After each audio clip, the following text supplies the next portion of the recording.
Whose pyjamas are these? Hello, my name is Will, and this is Exploding Helicopter, still the only podcast in the world that believes helicopter explosions in film are a culturally important thing. Now, back in 2015, you would have been forgiven for greeting the release of Ant-Man with a tired shrug of indifference. Save for a few comic book nerds, no one had ever heard of the character. The film's troubled production had seen its original director, the idiosyncratic Edgar Wright, booted off the project in favour of a journeyman director. And coming in the wake of Marvel mega hits Guardians of the Galaxy and Age of Ultron, Ant-Man looked as if it might, like many other bugs, get squashed flat on the windscreen of cinema history. So how did it all turn out? To help me find out, my guest today is Troy Jeffrey Allen from Action A Go-Go. How you doing, Troy? Hey now, welcome. Thank you. Not welcome. I'm on your show. Never mind. It's I'm happy for you to welcome me to my own show. It's it's nice. I'm normally it's normally a one-way street. I'm all giving and no one's giving anything back to me. It's a twist. There was a twist on the cliche of being a guest on a podcast. Yeah. Well, I'm glad that you're here to break up convention, and I like to get you back. Well, you're a returning guest for the Exploding Helicopter podcast because a little while ago you came on to help me review Batman Forever, and you're my go-to guy for comic book movies. So I hope you don't mind that you occupy that niche in my telephone book. No, actually, I'm totally okay with it. I told you earlier, I'm available for other movies. I do like movies in general, but I will happily talk about comic book movies, whether I love them or hate them. And we joked about convention. Which is ironic because we're about to talk about Ant-Man. Well, you're not just a fan of comic books and the movies and all the sort of related products, but you're actually a sort of comic book writer yourself. Yeah, have produced, I've written quite a few comics at this point. My most recent one, Fight of the Century, was fully funded on Kickstarter back in August, and we're about to do a rollout for it on probably in the next couple of weeks, I believe. And hopefully we'll make it available to those people that, actually we would definitely make it available to those who weren't part of the Kickstarter but might be intrigued by it. If I could give a short pitch for it. The gist of it is that it's about performance-enhancing drugs in the future and how performance-enhancing drugs have dominated the world of sports. And our story takes place in Brazil. It's about an MMA fighter who lives in a world where these PEDs have become part of the spectacle that is the sports world. And his mission is to step back into the ring and do it all natural without the aid of any sort of biotech influence. It's kind of like Rocky meets Frankenstein with some light cyberpunk influences throughout. And I'm very excited to kind of tell a sci-fi story that allows me to create entire worlds instead of just our regular old boring one. Well, Rocky meets Frankenstein with a side order of cyberpunk. I'm definitely on board for that. There you go. Okay, let's get stuck into Ant-Man. But before we do that, let's listen to Michael Douglas take an exposition dump in our ears.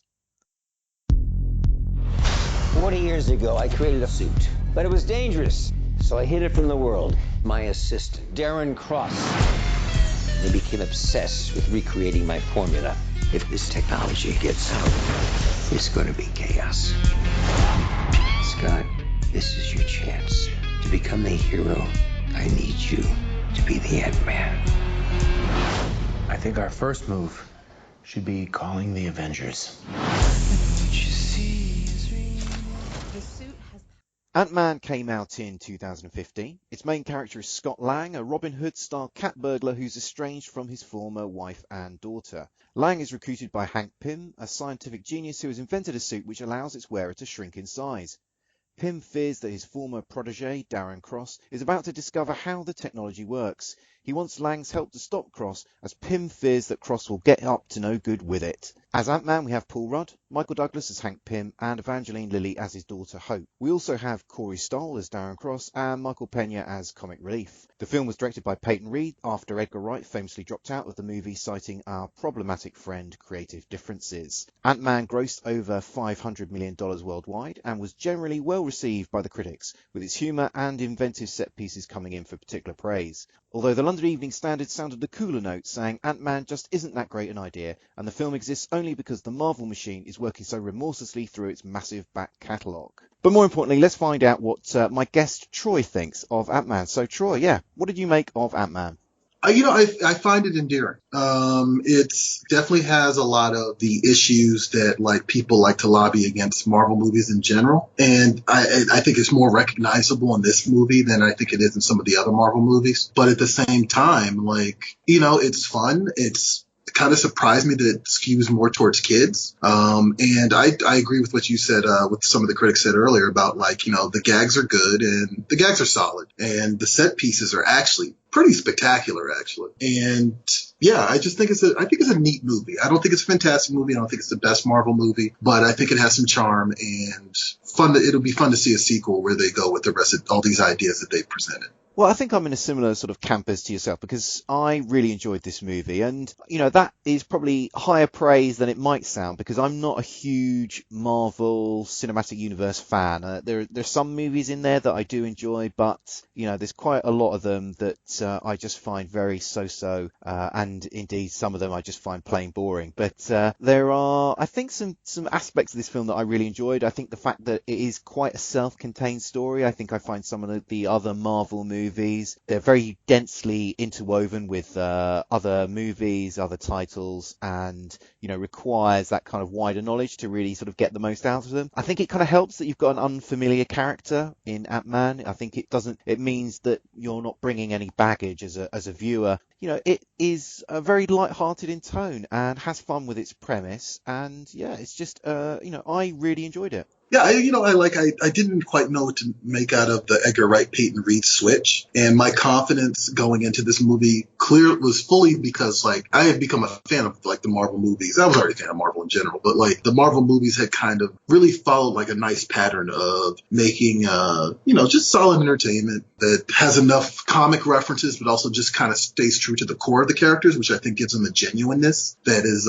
lacking in not just other comic book movies, but I think a lot of like potential blockbusters. It's got a lot of connective tissue, which I think is nice. Like you mentioned before, you just mentioned how like it's standalone, but it kind of hinges on a lot of ideas from the other movies in the Marvel universe, especially the ramifications of Winter Soldier, and it kind of loosely sets up Doctor Strange in its own way, and just it has a lot of tendrils that kind of like all intersect into this movie, which makes it actually kind of a nice example of what you can do with an expanded universe. How does it set up Doctor Strange? Because I saw that and obviously just rewatched Ant-Man, but I didn't spot that. So what did I miss? So in the big finale, when he goes into the microverse, there's an element of the mirrorverse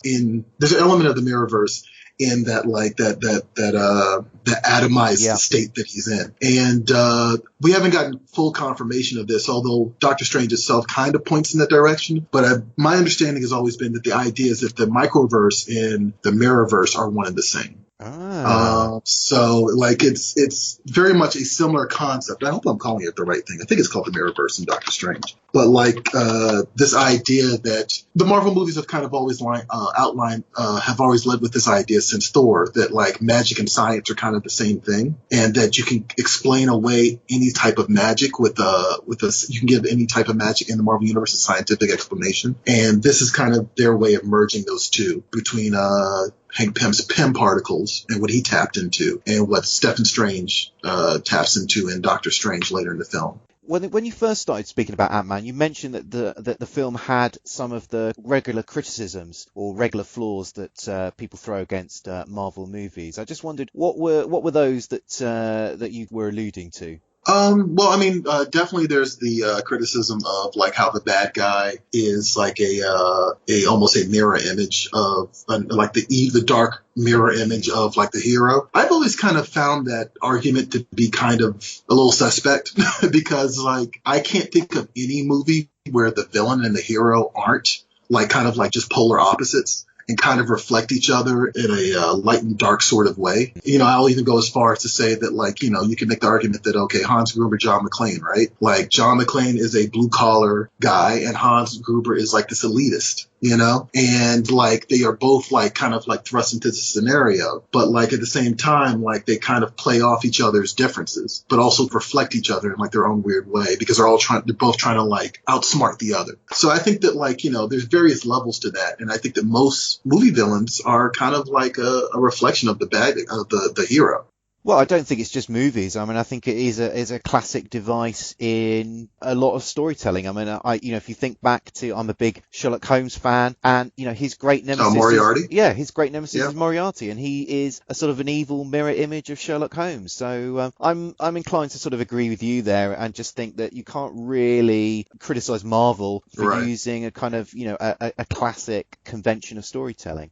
No, exactly. That's probably the biggest like criticism about it. And then I've also heard that like it's just basically Iron Man, but just kind of like restructured, which is, I mean, I think that's fair. But I also think that, I think context matters. And I think that like when you're bridging a universe, that certain thematic and visual threads are like necessary to get from story to story. And I also think that a lot of these characters were created by two people in the 60s, like they were created by Stan Lee and Jack Kirby. And like these guys were just rocking and rolling, like just burning through like ideas left and right. And some of those ideas are a little bit recycled because, I think Stan Lee, to use a film term, and Jack Kirby are auteurs, and they have certain go-tos. They had certain go-tos that they relied on to tell certain stories. And I think that what we're seeing currently with these Marvel movies is just an extension of that. Well, let's dig into the story of Ant-Man a little bit. And I have to say, this was probably one of the aspects of the film that I enjoyed the most. And I think the particular qualities that I liked in the Ant-Man movie was that the story felt a bit smaller than some of the sort of previous entries that we'd had. So, this was coming in on the back of Age of Ultron, which was, world-ending terror. And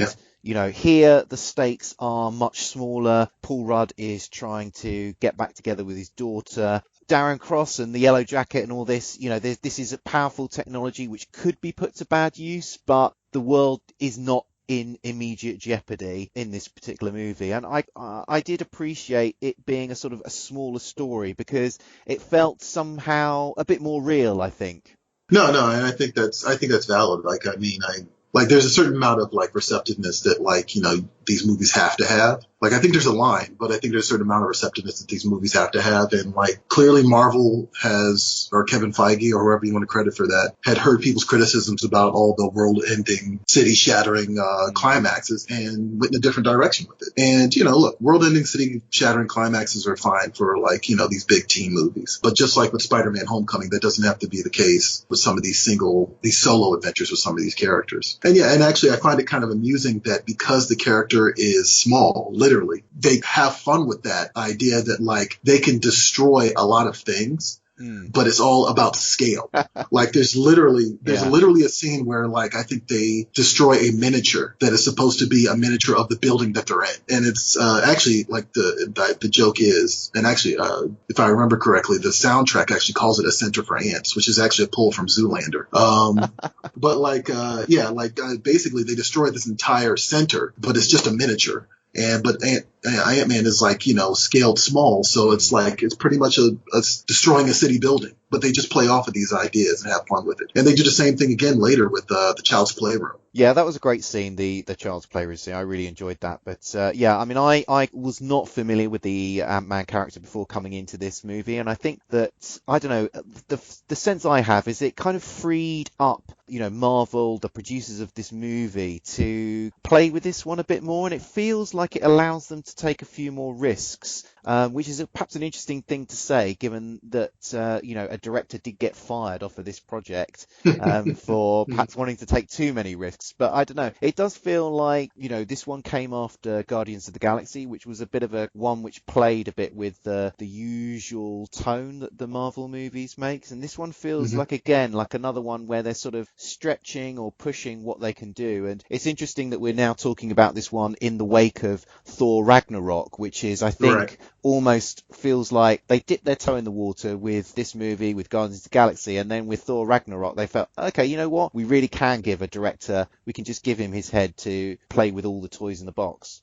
No, absolutely. I think like I'm just guessing here, but I think like their strategy was largely like, let's create a base where we have like the boundaries of the Marvel universe, which I think is important. You got to create the rules of the world that these characters are going to live in. And now that now that we're something ridiculous, like what, like a 17 movies in or something like that, they can start playing with them. And I think that might be the misunderstanding about the comics themselves too, is that like, despite what maybe some grumpy fanboys might say, comics are very fluid. And the stories that like are being told, well, I should say specifically superhero comics, are very fluid. And so the stories that are being told can, with one particular character, can be dark, they can be light, they can be funny, they can be, you know, you can take a sci-fi character and put them in a fantasy story. You can take a fantasy character and put them in a horror story. Like these things have been around so long that you can kind of do a lot of different things genre wise. And I know that some people, actually another criticism against the Marvel Universe movies in the wake of Guardians has been that the movies have been too funny. But again, if you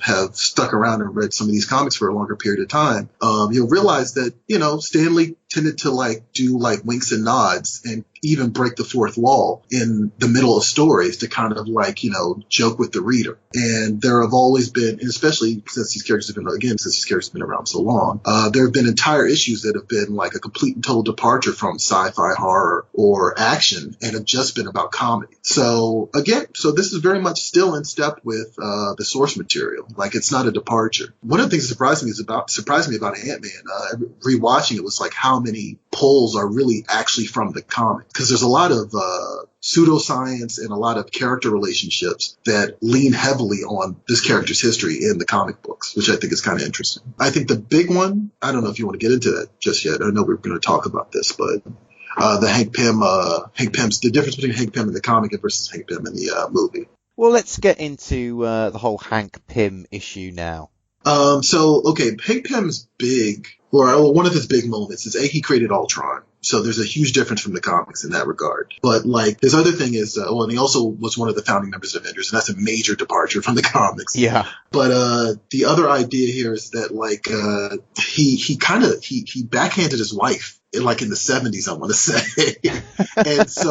And that has been a character moment that has marked that character for decades, because it created a schism between him and the other Avengers members and pegged him as a domestic abuser. And he's also long had an inferiority complex because of that. And also kind of a superiority complex too, which is kind of interesting. Like, these characters are deliberately flawed. And the moment that he smacked his wife, Janet, which was teased in this movie, of course doesn't make it into this film. And for obvious reasons, I can understand why you probably wouldn't put that in a movie. But like, the idea that like, he's easily ruffled. He clearly has a bit of an inferiority complex, especially when they drop mention of Tony Stark in the film. And he's kind of like an angry dude throughout the course of this film. And one of the moments that I know that some people had issue with is his relationship with his daughter Hope, Evangeline Lilly, and how he's constantly suppressing her ability to get into the action, even though she gets involved in the action in the movie itself. And the movie kind of outlines that it's because of what happened to his wife. But I think that there's also another component of this, which is like, there's a bit of benevolent sexism involved in Hank's actions throughout the story in the movie. And I think that in itself, combined with the inferiority complex and his treatment of his daughter, is really actually in step with the character's comic book roots. And I find it kind of fascinating that they were able to take an aspect of that and apply it to the script, and Michael Douglas plays that perfectly. Yeah, I think that's really fascinating. They were able to like, not use that particular moment from the comics, but actually find a moment where he's like, you know, he's got some rage issues. And like, we see him I can't think of the proper word, but like, he basically slams a guy's head into a desk early on in the movie, very early in the movie. He definitely punches that guy later on in the movie. And, you know, he's just barking at people the entire time because he's just like this ball of anger all the time because he feels slighted by everybody. And that really plays into like his relationship with the Avengers in the comics, and his relationship with everybody in the comics, really. He's just this angry, bitter old man. And what did you make of the action sequences? We've spoken a little bit about some of them. So there's a sort of there's a great scene where Ant-Man sort of first tries on the suit. But I have to say, I really loved the climax of this movie, the big playroom sequence. I thought it was fun. I thought it was imaginative. I thought it was creative. It's definitely sort of one of the most enjoyable moments in the entire movie for me. No, I think the movie kind of surprised me with the number of just inventive set pieces, and I think this is actually one of the things that Marvel excels at. That I just saw the Justice League movie, and like I think it kind of has the opposite effect, which is that like we have this laundry list of powers that like have that are overly detailed in the comics constantly, but how can we take all that detail and apply it to different scenarios? And I think these Marvel movies kind of do that really well. They don't just say, oh, this guy can punch through walls and like, that's, and so we'll just do a bunch of scenes where he just runs through bricks every 5 seconds or anything like that. They kind of find like neat, interesting, like creative and inventive ways to kind of utilize their powers. I think like, for example, like some of the training sequences where he just has to leap through a keyhole. Yeah. Just like, and, just also just like the really simple stuff. Like there's a lot of like, so I think intentional references to Inner Space and Honey, I Shrunk the Kids. And I think it's called Inner Space. Is it the Rick Moranis movie? Yeah, that's right. Yeah. I don't think Rick Moranis is in it. That's Martin Short, isn't it? Inner Space. Martin Short's in Inner Space. That's right. And like, I just like how they do what a lot of those movies did, which is like they find ways to turn that gimmick into story devices and just cool sequences. Like, the stuff with Thomas the Tank Engine. There's that really great bit. I think it's with the Depeche Mode song where they're like both trapped in a briefcase, like just hurtling to the ground. And that in itself is actually really cool. I think there's also just like the added humor of seeing like these small things just destroy everything. Like, I think that, I don't want to talk too much about the helicopter sequence, but there's a bit that I actually forgot about that I was watching before, where like Yellow Jacket is firing lasers just to try to like nail Scott, and he takes out 2 of the pilots, like just murders them. And I think there's another cool bit, which is hilarious, where Yellow Jacket charges at Scott like, small size, and Scott is like full size, and they happen to land into like this backyard where these kids are playing ping pong, and he literally swats him into a bug zapper. And it's just sort of like that, like, that's just like, those are just cool, like fun, creative, like ways to kind of play off this concept that I just absolutely love about this movie. Well, there's a very, it's only a 2-second beat in the middle of the big playroom fight sequence, but I just thought it was a really funny moment that they put in where you see this big battle taking place between Yellow Jacket and Ant-Man, and they're throwing, entire train carriages on this sort of toy train set at each other, but then it just very briefly cuts to a shot of Ant-Man's daughter, and you just see one of the carriages on the train set plop off the train track, and it was a great way of just playing with the perspective that is going on in the movie. No, absolutely. Like, I love how they just kind of like add little anticlimactic beats to like these massive battles that are happening in this very small space. It's actually pretty amusing. Well, we've got a good cast in this movie with some well-known familiar faces in it. Of the actors that are on display here, who caught your eye as doing a particularly good job, or perhaps who caught your eye for doing a stinker? I will definitely say that Michael Douglas is like I can't think of. So I grew up watching movies with Michael Douglas in them. Some of them I probably shouldn't have watched, like Basic Instinct, because I was pretty sure I was 10 when I saw that movie, or Disclosure, because I'm pretty certain I was 13 when I saw that movie. I just seeing Michael Douglas just like in a scene just adds like a whole different weight to it, because like he's one of those classic actors that doesn't do winks and nods. He's in the scene, he's in the moment, and he believes everything he's saying, and it really does help move along some of the plot mechanics in the story, especially the bits where he's just explaining pseudoscience. Yeah. Because he just totally like just believes it, which is great. I think that Evangeline Lilly is a nice addition. I have not really seen her in anything since, I was about to say Lost, but The Hobbit. So I guess that was fairly recent. I remember thinking that Corey Stoll was a bit of a disappointment, because I'm actually a big controversial statement. I'm a big House of Cards fan. And he's one of the main characters on House of Cards and has a very big role in the first season. But rewatching the movie, it occurred to me that one of the plot devices in the story is that the PIM particles kind of make you a little crazy. Yeah. And so some of the scenery chewing makes a lot more sense once you kind of like accept that. And I'm always happy to see Haley Atwell for a number of reasons, and it's great to see her at the beginning of the film, even if she's aged up. And Michael Pena's a great addition. Yeah, like I can't really think of anybody that's like not fun. Oh, also I got to point out Garrett Morris is in the movie from Saturday Night Live, and a little trivia here. Garrett Morris played Ant-Man on Saturday Night Live. Oh.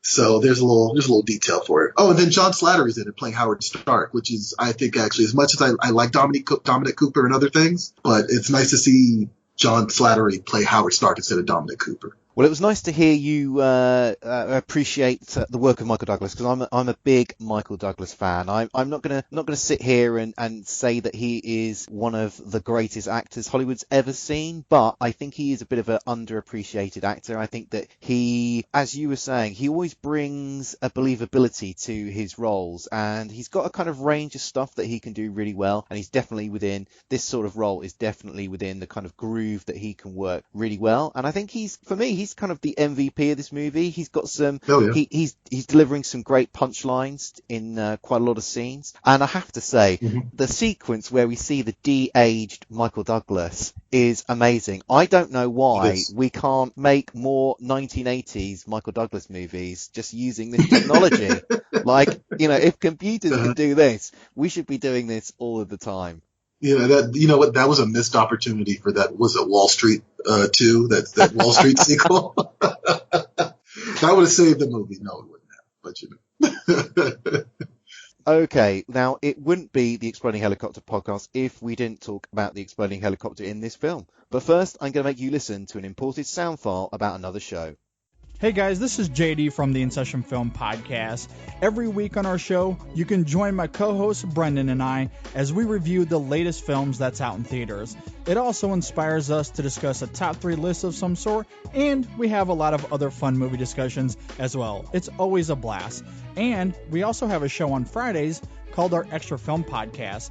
This is a show that gives us the space to talk about the latest indies and art films and other classics that we normally just don't get to talk about on our main show. You can find our podcast on iTunes, Stitcher Radio, SoundCloud, TuneIn Radio, Player FM, and more. In fact, you can just see everything about us, including our social medias, at InSessionFilm.com. So join us every week. We'd absolutely love to have you.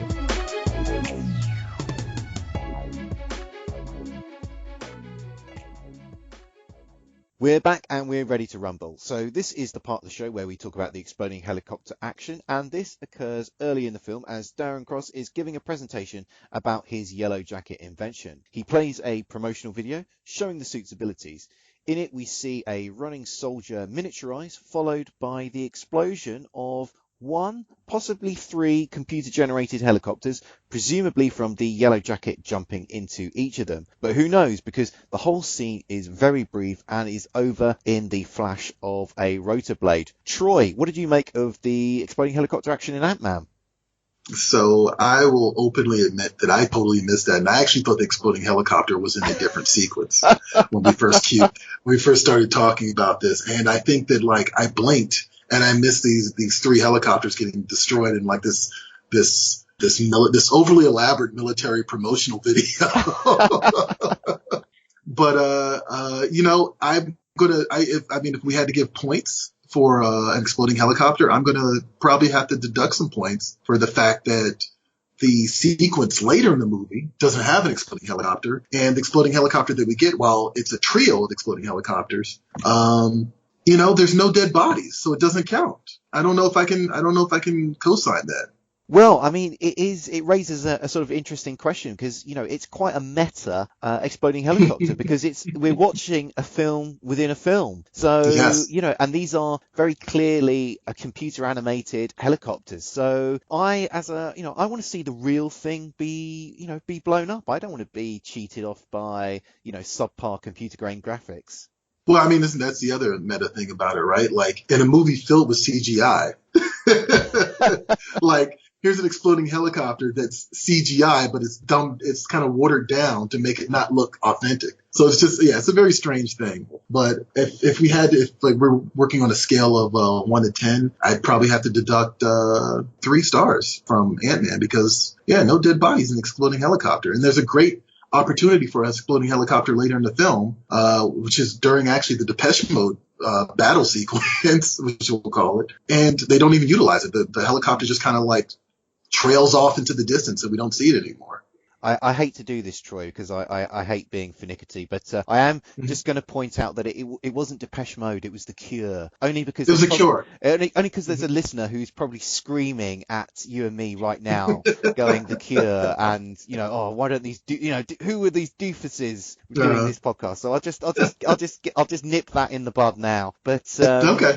Yeah, no, but thank you for clarifying. I agree that it was a baffling and bemusing moment at the end of this movie that they have set up this big battle that takes place on board this helicopter. The 2 pilots have been killed in the fallout of this battle. It surely wouldn't have taken much to cut away from the battle taking place between Yellowjacket and Ant-Man in the suitcase. It wouldn't take much to just cut away and just complete that sequence by showing the helicopter crashing into the ground and exploding. And it would have given helicopter explosion fans, the extra thrill that they demand from these type of films. And, and it would stop you deducting 3 stars. Yeah, so it's a 7-star movie. It would have been 10 if we had gotten an actual CGI helicopter exploding instead of a fake one. Well, I mean, I hate to, you may need to go back and watch this film again in order to see the actual helicopter explosion in this movie, because, I would urge you to do that because it is quite unusual. I think the only other time we've seen a helicopter explode in this type of way, where you're sort of seeing a meta, film within a film or computer graphic within a computer graphic, is in the Nicolas Cage movie Firebirds Wings of the Apache, where we see Nicolas Cage, who's a helicopter pilot, on board a helicopter simulator blowing up computer game graphic style helicopters. So, this is, I know it's very brief and you did blink and you did miss it, but you might want to go back and watch it again because it is quite a rare helicopter explosion that takes place within this movie. Okay, I get it. So the scale can include like uniqueness and not just body counts and like fire explosiveness. So I'm down. We're I'm all down about with that. It's a unique uniqueness. We're all about uniqueness and invention. I mean, perhaps you're in a slightly different boat. I have now seen an awful lot of helicopter explosions. So I'm looking for something slightly different. I'm looking for the kind of the different flavors that are out there. So I appreciated the one in Ant-Man, brief though it was, small though it was. I appreciated it for being just a little bit different. So. That's a great eagle eye you got there. Yeah, I just totally missed that. Okay, you won me over. I'm with you on it. I take back what I said. Okay, I think it's time to wrap this discussion of Ant-Man up. Troy, thanks for joining me once again on Exploding Helicopter. Do you want to take a minute to plug Action A Go-Go and anything else you're up to online? I'm doing a lot of things right now, probably too much, but definitely check out actionagogo.com. We are the Internet Special Forces. That's how we like to label ourselves. And Will is part of our Special Forces unit. If anything, he would be the helicopter guy. Because you would want a guy who's like been studying explosive helicopters to get you out of a situation on a helicopter, right? I'm the howling mad Murdoch of the Action A Go-Go website. Exactly. Yes. I love that. I'm going to start calling you that now. That's beautiful. And Fight of the Century. Keep an eye out for it. As a matter of fact, just keep an eye out for me. I'm on Twitter. I am at TJA Comics on Twitter, and check out Action to Go on YouTube. I'm sorry, not on YouTube. On Instagram, and check out actionagogo.com. And keep in touch. I'll talk to you about comics and movies, and I'll try to be nice. Well, thanks, Troy. And if you like what we do, then make sure you tell your friends, your enemies, even random people you meet in the street. We'll be back soon. But until then, keep watching the skies for those exploding helicopters.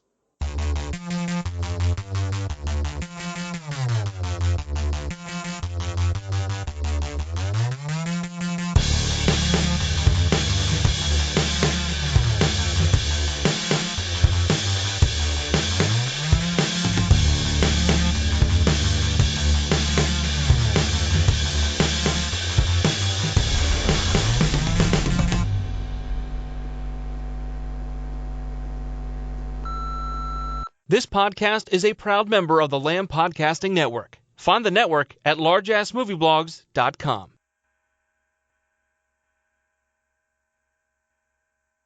I had a sensor trip, but I'm not seeing anything. Wait a second. Abort, Scott. Abort now. It's okay. You can't see me. I can see you. He can see me. Hi, I'm Scott. Did he just say, hi, I'm Scott? What are you doing here? First off, I'm a big fan. Appreciate it. So who the hell are you? I'm Ant-Man.